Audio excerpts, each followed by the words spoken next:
Buenos días. Hace no mucho tiempo, en una conversación, no sé si estábamos en el presbiterio, pero por lo menos recuerdo que las palabras fueron de Monse, que le encanta que le mencionen públicamente. Recuerdo que nos comentaba en el presbiterio que había revisado la lista de membresía, es algo que hacemos con cierta frecuencia, y que había estado mirando, no sé si era fruto de una casualidad o que estábamos revisando nosotros algo, y él hizo la tarea, y ya en la membresía de la iglesia, de esta iglesia local, el origen de las personas, ya el 50% de los miembros ya eran extranjeros, ¿vale? No estoy hablando de las personas que estamos necesariamente aquí los domingos, porque ni todos los que estamos aquí los domingos somos miembros comprometidos de la iglesia, ni todos los que son miembros comprometidos de la iglesia están aquí los domingos. Pero sí que es cierto que es un dato que ilustra lo que ha venido pasando a nivel sociológico por los últimos años en España. No en todos los lugares del mundo se está viviendo la misma situación. Es decir, las olas migratorias funcionan en diferentes direcciones, en diferentes tiempos, pero lo cierto es que en España, en los últimos 20 años más o menos, ha habido un par de oleadas migratorias importantes, sobre todo del pueblo latinoamericano, y eso ha cambiado mucho la apariencia, la fisonomía y la realidad social y cultural del país y también de la iglesia local, de la iglesia del Señor Jesús en España. Y os cuento esto antes de leeros el siguiente texto de Levítico. Dice lo siguiente: cuando el extranjero morare con vosotros en vuestra tierra, no le oprimiréis. Como a un natural de vosotros, tendréis al extranjero que more entre vosotros, y lo amarás como a ti mismo. Porque extranjeros fuisteis en la tierra de Egipto, yo Jehová, vuestro Dios. Uno de los principales problemas de esta ciudad, y de esto todos sabéis algo, no os voy a informar de nada que os tome de nuevo.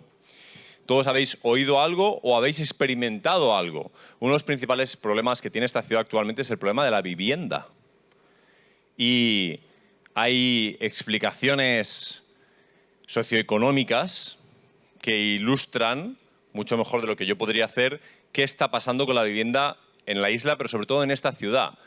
Pero bueno, 4 pinceladas, casi diría de cuñado, como decimos en España, los cuñados que saben de todo, muy básicas, es que como todos sois conscientes de que esta isla, su única entrada económica prácticamente a estas alturas es el turismo, y eso ha hecho que muchas personas por décadas hayan ido abandonando o voluntaria o forzadamente otras prácticas laborales y todo el mundo se ha ido volcando hacia el mundo del turismo, y eso ha afectado a la vivienda también.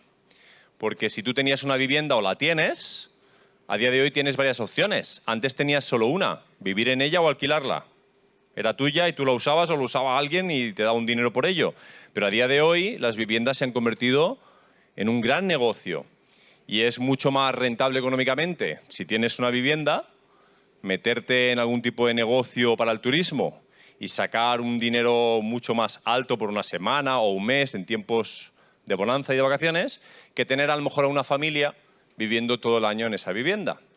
Y eso, si tú vas tirando del hilo y le das tiempo, va causando una serie de situaciones complejas, en las que al final las familias no tienen dónde vivir. Si no tienes dinero para comprarte una vivienda y no hay en el mercado viviendas que alquilar, pues empiezas a tener un problema. Además, ¿sabéis cómo se van dando todas las cosas? Si tú tienes una vivienda y la pones en alquiler porque quieres que una familia viva en ella, pero sabes seguro, 100% que la van a alquilar, tienes toda la libertad para ir subiendo el precio, las exigencias y las demandas. Antiguamente, para alquilar una vivienda, pues aparte de pagar lo que tocaba ese mes, a lo mejor pagabas una mensualidad, incluso un estamento oficial, para que hubiera un contrato y una legalidad y hubiera impuestos y demás. Ahora la gente va pidiendo lo que quiere. Tú llegas y si te quieren pedir 3 meses o 5 meses Y si no los quieres pagar, no los pagues, pero llega alguien y los paga. Entonces se da toda una situación socioeconómica muy compleja en la que se producen muchos más abusos. ¿Y quién paga esos abusos? ¿Quién los paga? ¿Quién los sufre, en primer término? Pues no los sufre el que tiene la posibilidad de comprarse una vivienda. Los va a sufrir necesariamente, como siempre a lo largo de la historia, aquel que tenga menos posibilidades, aquel que esté en un estado de mayor vulnerabilidad, menores capacidades, y casi siempre en ese colectivo están los extranjeros. No porque los extranjeros tengan menos dinero, de hecho en esta isla experimentamos que hay grupos de extranjeros que tienen mucho más dinero y vienen y compran las viviendas. Pero, ¿sabéis a qué me refiero? Aquellos que tienen menos posibilidades. Es decir, ¿por qué nos está contando todo esto? Tranquilidad, paciencia, paciencia, llego. Todos los que tenemos un lugar en el que vivimos, una casa, un piso, ya no me meto si es tuyo en propiedad, si es del banco y lo estás pagando, si ya lo pagaste, si está alquilado, pero los que tenéis un lugar, un piso en el que vivís, ni siquiera si es grande o bonito, pero tienes uno, tienes una serie de bendiciones y ventajas de las que rara vez das gracias a Dios. Y creo que necesitamos reflexionar un poquito sobre esto, dada que estas son las circunstancias. Porque una casa, un espacio físico en el que una familia puede vivir, aporta toda una serie de cosas que a veces damos por hecho. Por ejemplo, todos tenéis la experiencia de tener un día duro de trabajo, un día cansado o estar agotado y llegar a tu casa, y simplemente llegar a tu casa, es como que hay un sofá en el que te puedes tirar a lo mejor y tu casa te proporciona seguridad, tu casa te proporciona un lugar en el que las cosas más íntimas de la vida pueden hacerse con total seguridad. La casa proporciona un espacio de protección para niños, para ancianos. Es un lugar donde la vida puede florecer y no hay peligro. No es lo mismo, la calle es diferente. La calle a veces es mucho más compleja, pero la casa... Y aquí quiero, antes de seguir, vais a decir, pues esto, ¿para dónde va? ¿Para dónde va? Tranquilos, tranquilos, paciencia. No me voy a alargar demasiado, tranquilos. ¿Para dónde va esto? Antes de extenderme en esto, voy a aprovechar para deciros algo que creo que la Iglesia necesita escuchar. Por lo menos, hermanos, hermanas, necesitan escuchar. Tenemos un llamado en el Evangelio a no participar de la injusticia. Y no participar de la injusticia no quiere decir que tú, a título personal, no mientas o no robes o no extorsiones a las personas. También significa que no participes de lo que podríamos llamar el pecado sistémico o sistemático. Si hay una situación sociocultural en esta ciudad que es muy negativa para todos y que va contra la vida, no participes en ella. ¿Por qué dice eso? ¿De qué va esto? Bueno, hermanos, es doloroso escuchar cómo a día de hoy, dentro del seno de la iglesia local, hermanos abusan de otros hermanos por estas circunstancias. Por ejemplo, porque ay, demasiado abstracto lo que está diciendo. Por ejemplo, si tienes la posibilidad de alquilar un piso por 1.000 euros, y a lo mejor tú has sufrido ya 3 o 4 años aquí, llegaste de algún país, te costó mucho adaptarte, de pronto consigues un piso y está tu nombre y pagas 1.000 euros, y tiene 4 habitaciones, no alquiles 3 habitaciones a 400 euros cada habitación para sacar dinero y extorsionar a tus hermanos. Porque eso es lo que estás haciendo. Estás extorsionando a otras personas que están en la circunstancia en la que tú estuviste hace solo 3 o 4 años y ahora les sacas beneficio y estás dañando a otras familias. No es para eso que Dios te ha dado ese piso. No es para eso. No es para que no trabajes. Búscate un trabajo. No es para que vivas de rentar las habitaciones en un subarriendo que además es ilegal.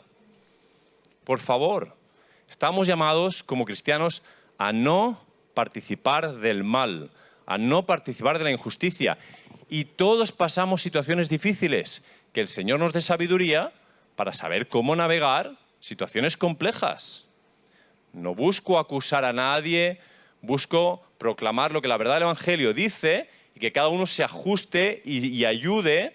Entonces, no te estoy diciendo que malvivas, no te estoy diciendo que una habitación no tenga un precio, pero sé honesto, ponte delante del Señor, piensa en el bien tuyo, piensa en el bien del otro. Estamos llamados a no extorsionar, no abusar. El Antiguo Testamento habla muchísimo de esto, el Nuevo no tanto. pero el Antiguo Testamento habla muchísimo de estas cosas, de los abusos que se daban en los comerciantes con pesas falsas, en intercambios injustos. Entonces, por favor, hermanos, seamos sensatos delante del Señor, que cada uno entienda lo que tenga que entender. Pero bueno, os decía, una casa es el lugar donde florece la vida y es un lugar seguro. Pero una casa, el espacio físico donde eso sucede, no es lo más importante y no quiero ni depreciar una cosa ni sobrepreciar la otra, pero la casa es el medio para la familia, para las personas, para la vida. Es decir, la casa es un medio, no es un fin en sí mismo. Todos necesitamos un hogar, un lugar en el que desarrollar la vida. Pero ese lugar, ese espacio, está pensado, es un medio del Señor para la vida. Lo que importa realmente son las personas, las familias. La casa sirve a la familia y no al revés.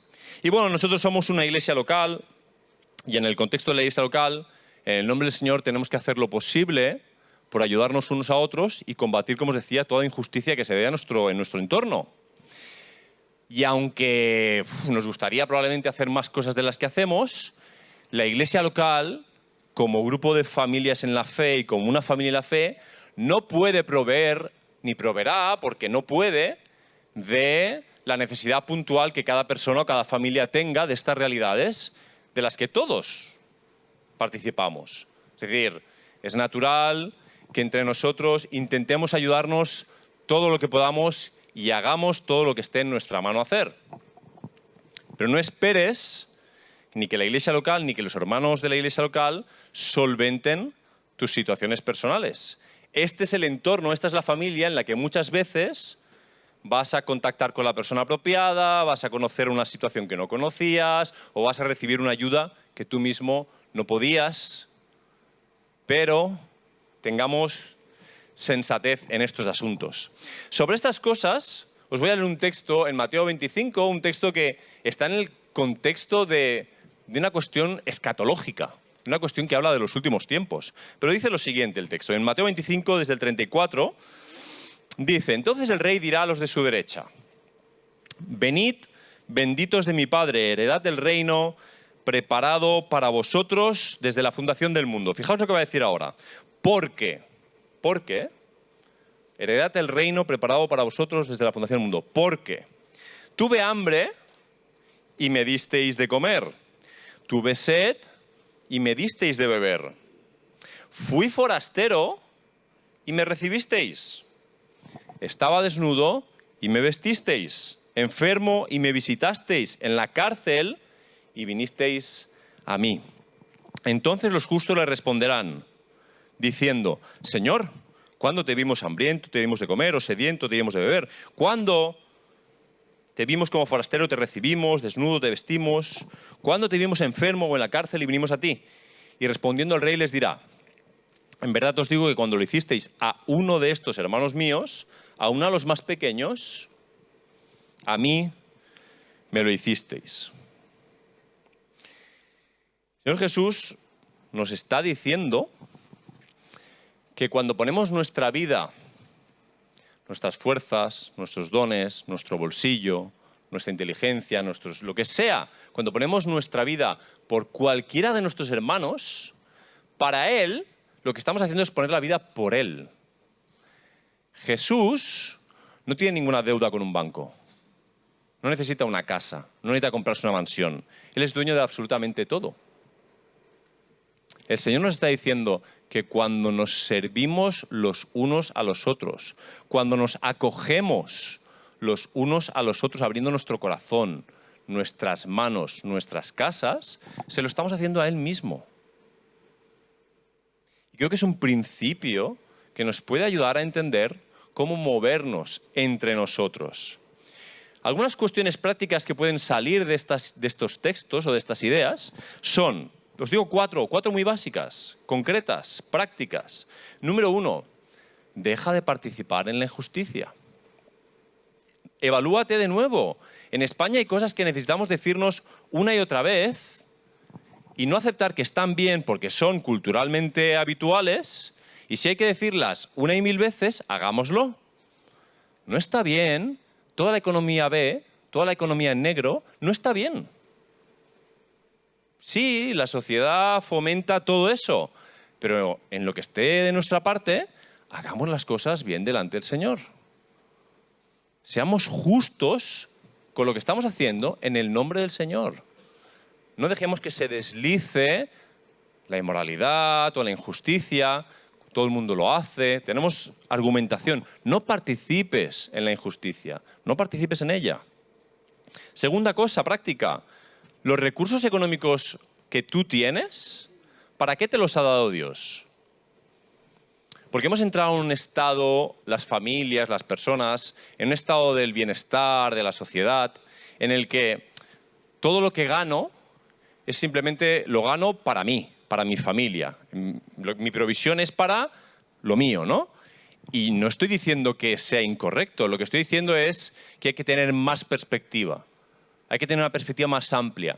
Si tú eres un discípulo de Jesús, todos los recursos que Jesús ponga en tu mano, tienes que ver cómo se gestionan en el reino de Jesús.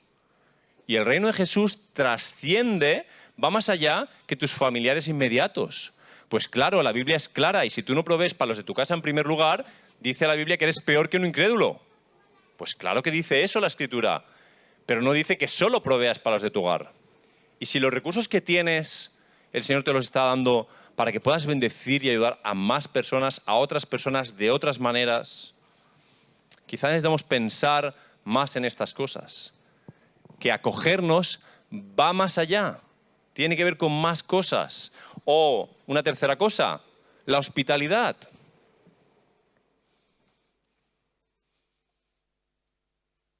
Siguen estando muy cerradas nuestras casas. No están mucho más abiertas que las de nuestros vecinos que no conocen a Jesús. No es para eso que Dios te dio una casa. Tu casa es para su reino. No solo es para la fruición personal tuya y de tu familia. Si eres discípulo de Jesús, tu casa tiene más fruto. Claro que tiene el fruto de que tus hijos tengan una habitación, que la disfruten, de tener un lavabo o dos, o una cocina y una piscina. Bendice a todo el mundo como tú quieras. Pero tu casa, si tú eres un discípulo de Jesús, va más allá. No te olvides, porque estamos deslizándonos por la pendiente en la que olvidamos que las cosas básicas que tenemos no son nuestras. Somos mayordomos. Son principios muy elementales del cristianismo y no los estamos poniendo en práctica como debemos.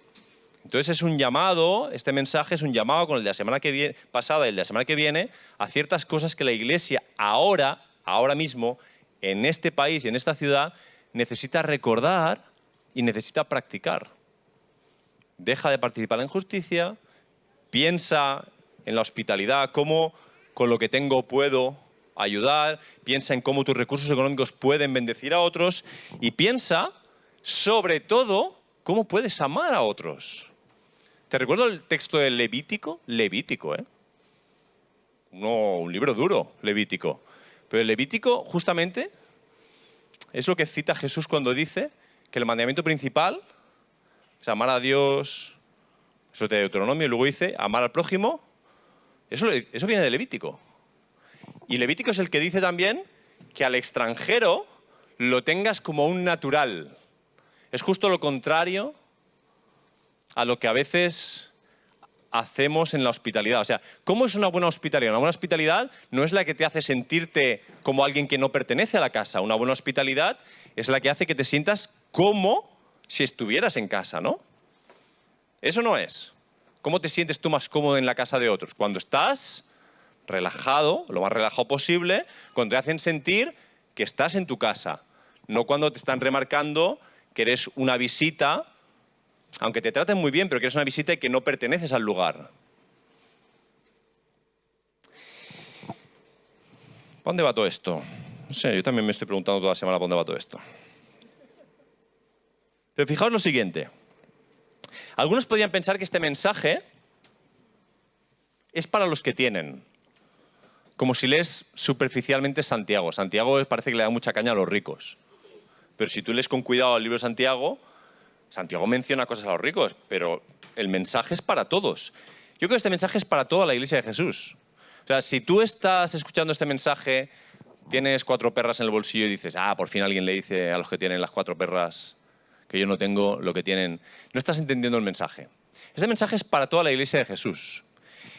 Y lo es porque aunque los que tienen más probablemente tienen más responsabilidad, o podemos decir, les toca administrar más, los que tienen menos sufren de los mismos pecados en el corazón que los que tienen más. Es decir, que la envidia o los celos o la avaricia no golpean diferente la casa del rico que la del pobre. Y que el rico puede estar diciendo, a ver si consigo soltar menos. Y el pobre puede estar diciendo, ay, mira cómo está el rico. Es decir, el pecado y el dolor en el corazón es exactamente el mismo con pan, con arroz, con alubias o con gambas. Gambas es lo más rico que se me ocurrió. Pero mira a Jesús, fíjate en Jesús. Jesús vivió muchos años, o algunos por lo menos, como un nómada, con muy pocos recursos, del que se nos dice que no tenía dónde recostar la cabeza. ¿Todo bien? ¿Todo bien? ¿Más intimidad necesitamos? ¿La luz? ¿Estás conmigo? ¿Estás conmigo? Olvidaos de la luz. Concentraos en el mensaje. Jesús vivió muchos años como un nómada de pocos recursos, muy pocos recursos económicos, que se decía de sí mismo que no tenía dónde recostar la cabeza. No tenía una mansión en la que hacía sus veranos. No, así no es como vivió él. Y eso no significa que Jesús nos esté comunicando que tener una casa sea algo malo o no sea algo importante. Creo que no tiene nada que ver con eso. Nada que ver.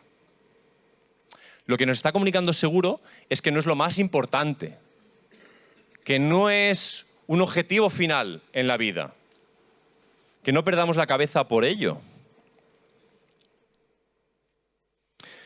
Porque tener no es el máximo bien alcanzable. Y con frecuencia, tener, especialmente una casa o un hogar, nos conduce a desordenar las prioridades que Dios establece. Puedes tener la casa más maravillosa del mundo y si tu familia está deshecha, ¿de qué te sirve? Sí, no dormirás bajo un puente y eso tiene importancia. Pero si tu familia está rota, estoy seguro que cambiarías rápidamente tu casa por tu familia. ¿O no? ¿Qué priorizarías? No tenemos que olvidarnos de cuáles son las prioridades y cuál es el orden. Fijaos, ¿por qué es tan difícil tener niños de acogida o adoptarles? ¿Por qué el sistema es tan complejo? Incluso los que han establecido el sistema de acogida y de adopción social al margen de la fe cristiana han entendido que aunque es importante que un niño en situación de vulnerabilidad tenga una casa en la que estar, un plato de comida, un coche que le lleva al cole, todavía es más importante que tenga un hogar y estabilidad. Y si psicólogos y demás procesos no determinan que tú vas a poder ofrecerle a ese crío, a ese niño, a esa niña, un hogar estable, da igual lo rico que seas. Da igual cuántos coches tengas, cuántas casas tengas, probablemente no lleguen a darte ese niño o esa niña. Te estoy diciendo que hasta en la sociedad, al margen de Jesús, se entiende el orden. La casa no es lo primero. El hogar es lo primero y la casa sirve al hogar. Y mira qué contradicción más curiosa. Jesús, el que no tiene dónde recostar su cabeza, es el mayor proveedor de hogar de la historia. A veces llegamos a confiar que si tenemos lo suficiente, los que vienen detrás nuestro van a estar mejor que nosotros. Pero echemos un vistazo a la realidad social. La generación anterior tuvo menos que nosotros. mucho menos que nosotros, y pues en algunas cosas habremos avanzado, pero hay otras en las que honestamente no hemos avanzado nada. Hay valores que se nos han diluido y se han perdido por el camino en la sociedad. Tener no es garantía de nada. Tener a Jesús sí es garantía de algo. Aquel que no tiene o no tenía mientras caminaba por aquí dónde recostar la cabeza es el mayor proveedor de hogar que existe y ha existido jamás. Y aquí en la iglesia local, aunque no podemos proveerle una casa o un piso a cada persona que viene en necesidad, hay cosas muy importantes que estamos devaluando, a las que no les estamos dando la importancia que tienen y que quizás no nos estamos esforzando como deberíamos como cristianos en ese sentido. De gracia recibisteis, dad de gracia. Tú eres consciente de que has entrado a formar parte de la familia de Jesús. ¿Tienes casa o no tienes? ¿Tienes más dinero o tienes menos? Pero vives en una paz interna, profunda, real, sabiéndote en un hogar estable, seguro. Mira lo que les dijo Jesús a los suyos en Juan 14. No se turbe vuestro corazón. Estaban agobiados. No se turbe vuestro corazón. ¿Creéis en Dios? Creed también en mí. En la casa de mi Padre muchas moradas hay. Si así no fuera, yo os lo hubiera dicho. Voy pues a preparar lugar para vosotros. Y si me fuere y os prepararé lugar, vendré otra vez, os tomaré a mí mismo, para que donde yo estoy, vosotros también estéis. Un poquito más adelante les va a decir, no os dejaré huérfanos, vendré a vosotros. El problema no es perder la casa, el problema es perder al Padre. El problema no es no tener casa, ese es un problema. Pero el problema es no tener Padre, no tener hogar, no pertenecer. Y entre nosotros, en esta iglesia local, habrá y en el futuro seguirá siendo así, personas con 2 casas de propiedad, con 1 casa de propiedad, con ninguna casa de propiedad. Fijaos, necesitamos ser más sensibles. Aquí entre nosotros hay familias, ya no hablo de individuos, una sola persona, familias viviendo en una habitación en este momento, porque su realidad económica y la injusticia que tenemos en esta isla no les permite otra cosa. Esta es una realidad de nuestra iglesia local. Tenemos familias de 4 y de 5 personas hacinadas en una habitación de matrimonio, a lo mejor. No les vamos a poder resolver el asunto así, no vamos a poder hacer magia, pero sí que podemos ofrecerles hogar. Sí que hay muchas cosas que podemos hacer por ellos. Claro que podemos. No digo que sean los únicos por los que tenemos que hacer algo. Solo estoy dando un ejemplo. ¿Tú sabes qué diferente es tu hospitalidad para esa familia en este momento? ¿Sabes lo diferente que es que abras tu casa y les ofrezcas una tarde de hogar? Cuando normalmente están los 5 metidos en una habitación o en la calle todo el día, porque es agobiante estar en una habitación. ¿Cómo tu hospitalidad puede cambiar la dinámica de otra persona o de otra familia? ¿O tus recursos económicos? ¿O simplemente tu cariño, tu tiempo, que comuniques, me importa tu vida? Estamos llamados, en el nombre del Evangelio de Jesús, a acogernos los unos a los otros.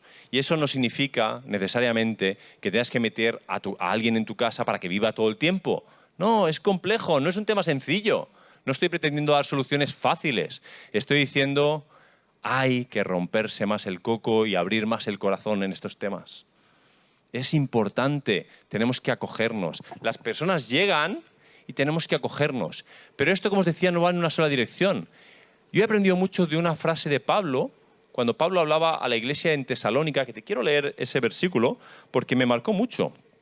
Porque como te digo, una casa puede ser importante, pero lo más importante para mí es, y para ti, porque somos seres humanos, ser amado, ser aceptado, pertenecer, sentirme seguro. Son las cosas que me permiten florecer como ser humano. Son las cosas que en Jesús puedo vivir. Pablo, cuando escribe una carta a los tesalonicenses, en la primera, en el capítulo 2, va a decirles algunas cosas de lo que vivieron cuando Pablo estuvo allí.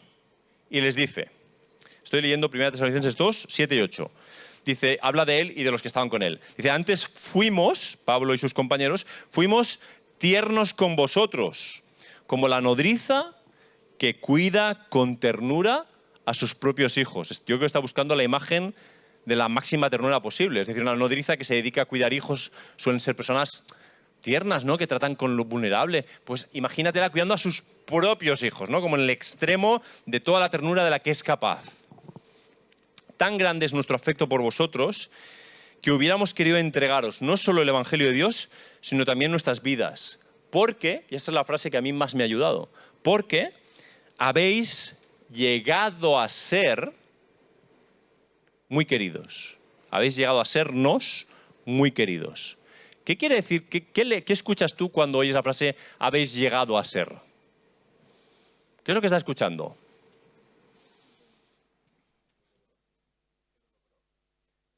Que antes no. Si habéis llegado a ser, ¿no? Significa que hubo un tiempo en el que todavía no lo eran. ¿Qué nos está diciendo Pablo con honestidad, con claridad? No está diciendo, llegué, os vi y la verdad no me despertasteis ningún amor. Pero luego el Señor hizo una obra en mí y acabé amándoos, aunque no quería. No es ese plan. El plan es realmente para desarrollar una relación personal, íntima, profunda, de familia, hace falta tiempo. Las cosas piden un proceso y si lees con cuidado Tesalonicenses, verás que Pablo y esas personas trabajaron juntos, alegrías juntos, tristezas juntos, cosas difíciles, pruebas y se fue desarrollando una intimidad y una relación, un conocimiento y una relación de amor y para Pablo ellos llegaron a ser. No seas ingenuo, no seas ingenua, no llegues por aquí el domingo y esperes que se van a construir las relaciones personales con tus hermanos así, porque el Espíritu Santo va a hacer...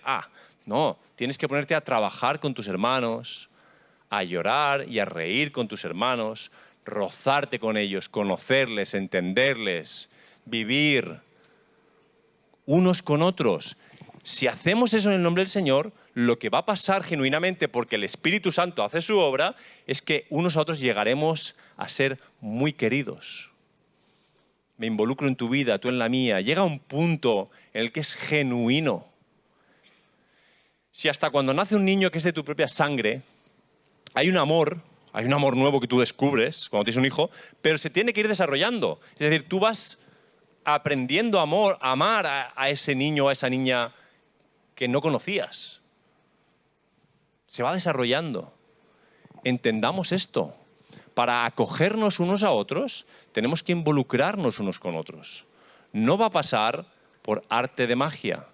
Va a pasar por una obra que hace el Señor en nuestro corazón cuando nosotros abrimos nuestro corazón a los demás. Ese amor no llegará ipso facto, no llegará como de un segundo para otro. Lo que tiene que ser de un segundo para otro es tu intención de que eso suceda. Tu intención de querer ser familia contigo. Yo no voy a empezar a rozarme contigo si no tengo la intención de. Si no estoy dispuesto a abrir mi vida a la posibilidad de llegar a que seas muy querido para mí.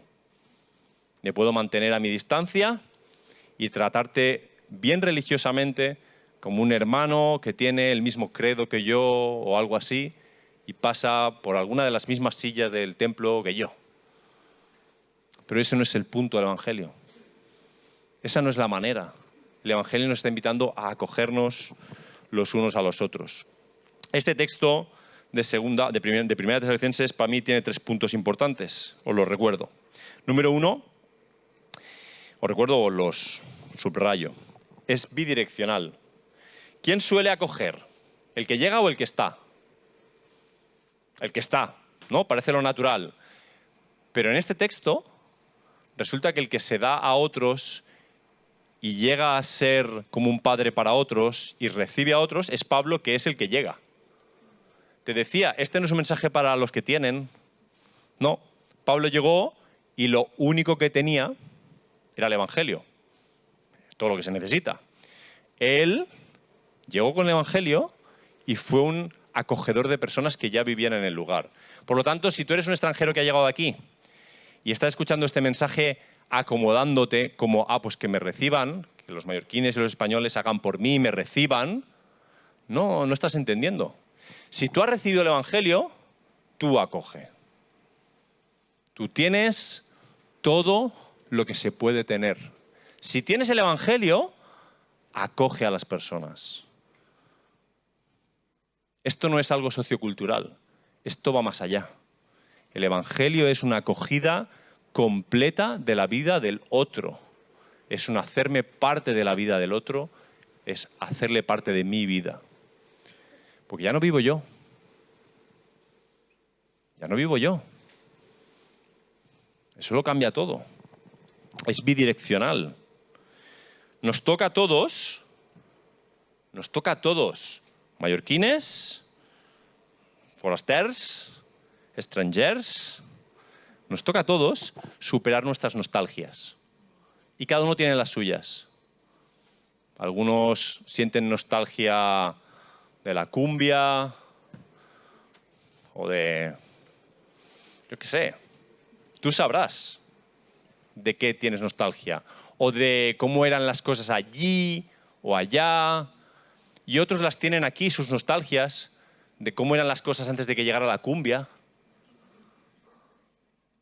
¿Qué crees? ¿Que eres el único que tiene nostalgia? No. Todos tenemos derecho a nuestras nostalgias. Pero lo cierto es que el Señor nos llama a más. No te estoy diciendo que te desprendas de nada. Te estoy diciendo que acojas. ¿Te gusta la cumbia? Pues yo qué sé, pues escucha cumbia también. Pero valora lo que tienes ahora. Aprécialo. Porque no es algo socioeconómico, es algo espiritual. ¿Te ha traído el Señor aquí o has venido tú? ¿Qué ha pasado? ¿Te ha traído el Señor? ¿Confías en que Él es soberano? ¿Confías en que Él te tiene aquí, aunque a lo mejor tú no entiendes? Entonces acoge. Abraza. No digo que aceptes todo. No. No te digo que todo aquí esté bien, en absoluto. Ven, acoge, enseña, aporta, abre tu vida. ¿Estabas aquí ya? Lo mismo para ti.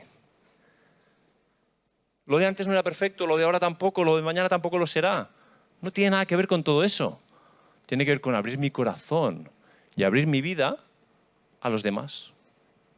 Ese es el Evangelio de Jesús. Es la única manera en la que yo realmente me voy a dar cuenta si tienes sed y podré darte agua. Pero si no sé ni quién eres, ni te miro la cara, no voy a saber que tienes sed. O que estás enfermo, o que necesitas una u otra cosa, ni tú de mí. Esto es un proceso. Y una clave del texto de Tesalonicenses que me gustaría enfatizar, porque la palabra aparece varias veces, y no nos destacamos por ello, es la ternura. Pablo insiste en la ternura en este texto, como si fuera una clave que permite. Dice, fuimos tiernos entre vosotros, como la nodriza que cuida con ternura. Y el Evangelio, en todo el Nuevo Testamento, dice muchas cosas como no con aspereza, no con dureza, sino con ternura, con amor. La ternura, por alguna razón, parece como si fuera una debilidad. En nuestra sociedad casi parece una debilidad. Parece que desde la ternura no se puede construir, no se puede educar, no se puede amar.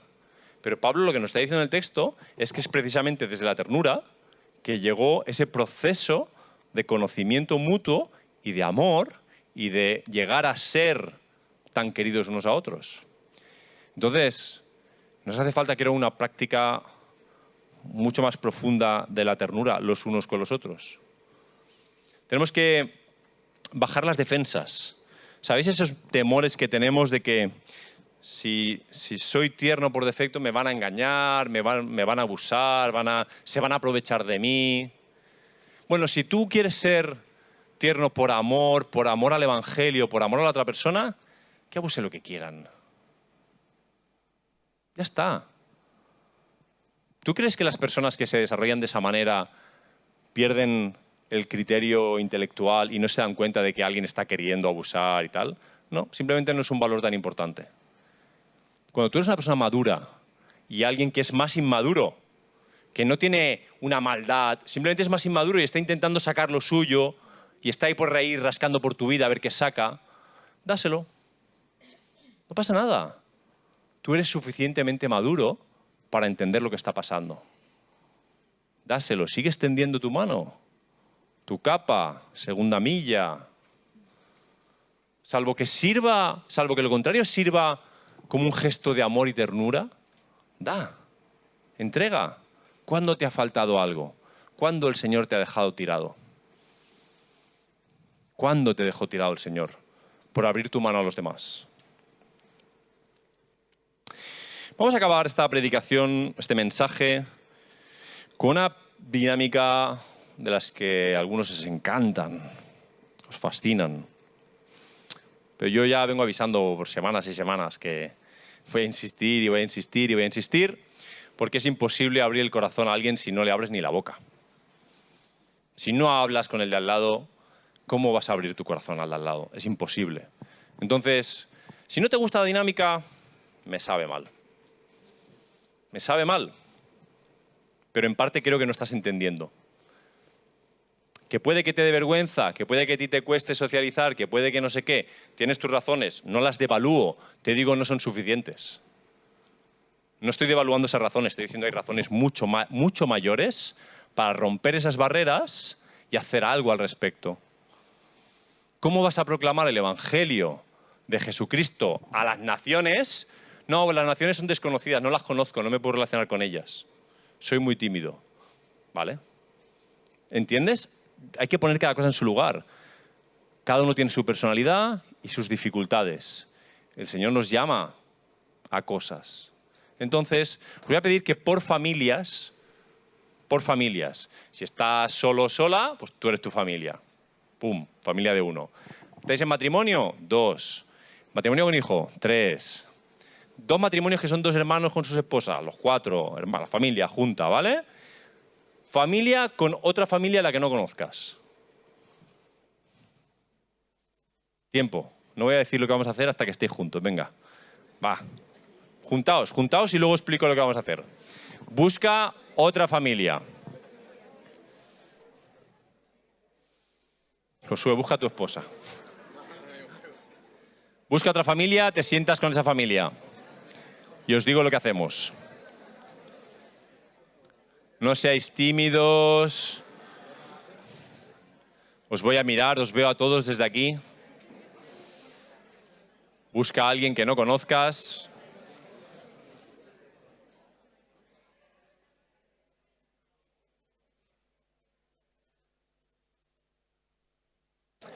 Vale, ¿ya has encontrado una familia?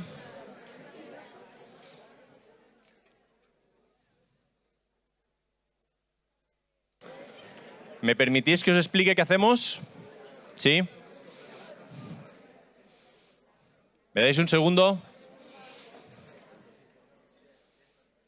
Ya estás con la familia, todo el mundo, estoy vigilando.